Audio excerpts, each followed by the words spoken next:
مجھے جو کی آنکھوں سے آنسو ڈالے اور بے شک حسین کا رونا ایمان کی نشانی اور دل و فطرت کا لازمہ کہ مظلوم کے مسائل کا ذکر سن کر دل کا اثر اور دل کے متاثر ہونے کا نتیجہ ہے آنسو کا۔ یہ عام مظلوموں کا تذکرہ ہے ہدایت امام حسین علیہ السلام کہ جن پر مسائل کا خاتمہ ہوئے اب آدم تا آدم کسی نبی کو اتنی مصیبتوں کا سامنا نہیں کرنا پڑا جتنی مصیبتیں ہمارے مولا صحابہ حضرت سید الشہداء امام حسین علیہ السلام اللہم صلی علی محمد و آل محمد۔ اس میں کوئی شک نہیں کہ آپ آج صبح کے برابر اداکاری میں مشغول ہیں، مجالسوں میں شرکت کر رہے ہیں اور جناب سیدہ کو خطبہ دے رہے ہیں۔ خداوند عالم اور جناب سیدہ آپ کی اس خطبہ کو قبول کر رہے ہیں اور امام حسین علیہ السلام آپ کو اپنے اداکاروں میں شمار کریں، لیکن یہ اداکاری یہ سب کے ادا پر آ کر بیٹھنا یہ نہ سمجھنا چاہیے کہ بس صبح کے مجلسیں کرتے کرتے اب ہم تھک گئے۔ آپ یقین مانیے کہ مولا کی طرف سے آپ کو یہ قوت عطا ہوتی ہے کہ آپ ایک مجلس سے فارغ ہوئے دوسری مجلس میں شرکت کرنے کا شوق اور شرف آپ کو حاصل ہو جاتا ہے۔ دوسری مجلس میں بھی آپ اسی جذبے کے ساتھ شرکت کرتے ہیں اور تازہ دم ہو کر شرکت کرتے ہیں۔ یہ سب مولا کا حوصلہ ہے۔ اگر ہمارے ساتھ مولا کا یہ حوصلہ نہ ہو تو اس میں کوئی شک نہیں کہ یہ ماتم تھا۔ اس ٹھنڈ میں زنجیروں کا بھی ماتم کر رہے اور دونوں ہاتھوں سے بھی سینہ زنی کر رہے، لیکن اس کے جسموں میں نقاہت کمزوری نہیں آتی، بلکہ ان کا یہی جذبہ اور بڑھتا ہے کہ ہم ابھی اور ماتم کریں، ابھی ہمارا حلقہ اور رکے، ہم اور ماتم کریں، سلام کریں۔ اللہم صلی علی محمد و آل محمد۔ امام اس میں کوئی شک نہیں کہ کربلا میں امام حسین علیہ السلام کے پاس جو مسائل اور مصیبتیں گزری ہیں ان کو آپ کوئی شمار نہیں کر سکتے۔ اس میں کوئی شک نہیں کہ نہ آدم کو اتنی مصیبتوں کا مقابلہ کرنا پڑا، نہ جناب نوح کو اتنی مصیبتوں کا مقابلہ کرنا پڑا۔ حالانکہ ہمارے پیغمبر حضرت رسول اللہ صلی اللہ علیہ وسلم اللہم صلی علی محمد و آل محمد۔ ہے کہ کتنی مصیبتیں مجبر ہوئی، کتنے مسائل مجبر ہوئے، کتنے مسائل کسی نبی کسی ولی کسی پیغمبر پر نہیں گزرے۔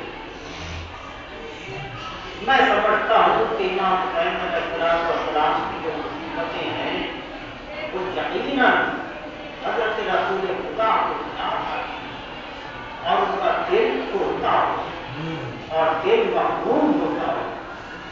یہ کیا مصیبت ہوئی ہے کہ سینے پر سونے والا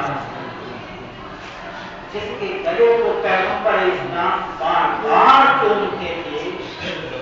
اس کو غالیوں نے کند خنجر سے قتل کر دیا،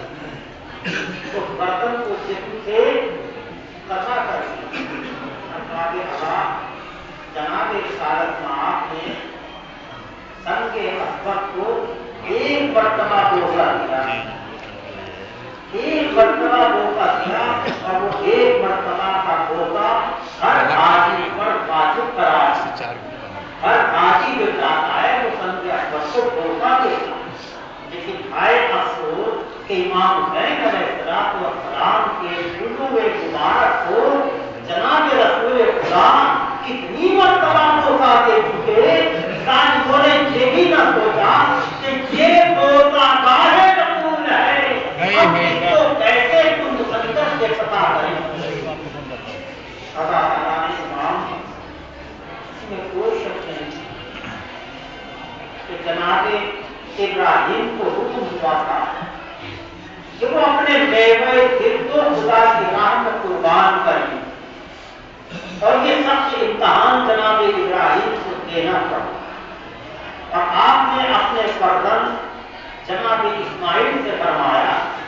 بیٹا میں نے خواب میں دیکھا ہے کہ میں تمہیں بتا کر رہا ہوں، اور جناب اسماعیل یہ بات سن کر فرماتے ہیں کہ بابا جان جو کچھ آپ کو حکم ہوا ہے وہ بتا رہا کہ انشاءاللہ مجھے تعلیم کی منزل میں پہنچے، اور جناب اسماعیل ذبح کے لیے آمادہ ہو گئے۔ حالانکہ حکم الہی سے جناب اسماعیل محفوظ رہے اور ان کی جگہ دمبا آ گیا، دمبا تباہ ہو گیا اور جناب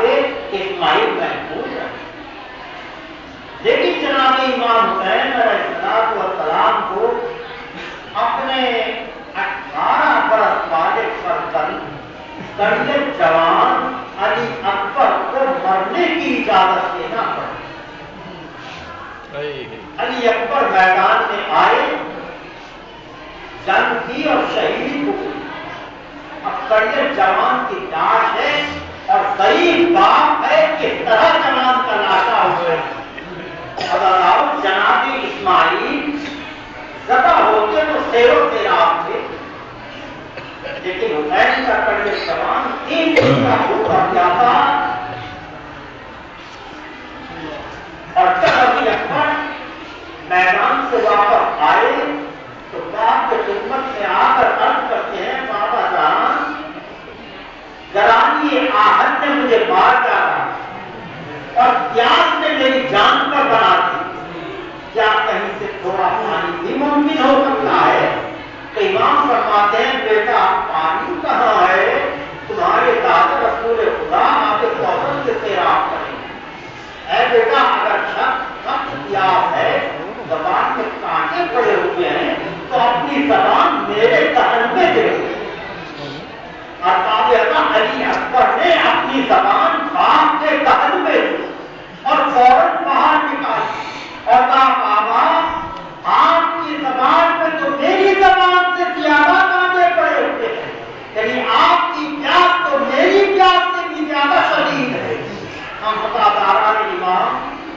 6 مہینے کا شیردار بچہ تو حسین کے ہاتھوں پر